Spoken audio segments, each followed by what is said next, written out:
AITA for not telling my husband we should still host Thanksgiving and Christmas this year. My husband 27 and I 26 had our first child in June. We had previously been very close to his family, but since our son's arrival things have strained tremendously. My ILs have a tradition where each generation alternates the grandparents' names for first and middle names. My husband's middle name is his grandfather's first name. Phil has his grandfather's first name as a first name. Our son was meant to have Phil's name as his first name. Well, this is what my ILs hope for, but my husband and I wanted to choose names that we liked. My husband actually hated his name. He felt like he got a dated name because of the tradition and wanted to avoid it for our son too.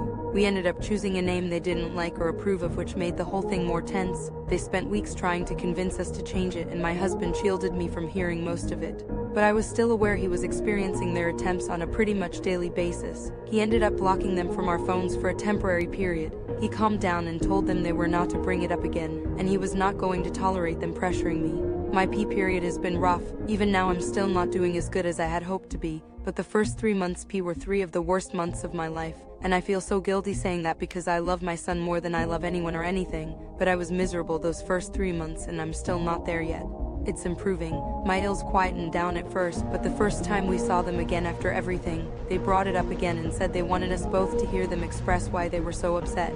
My husband told them no. Then his family mentioned Thanksgiving and Christmas. We're supposed to host, and they brought up how awkward it would be with tension lingering. My husband said they're right, so we won't host or join them this year because it wouldn't be good for me or our son. His family begged me twice since then to tell my husband we should still do it. They brought up how I had offered and had been looking forward to it, and I was, but not so much now. I'm worried they will turn it into 2 miserable experiences when I'm still not at my best. My son needs a mom who is in a shell of herself. I don't want it to turn into family holidays where everyone talks about how much they hate the name and how we made the wrong choice. But a part of me feels guilty for my stance because we don't have another extended family, and we got along so good before this. AITA?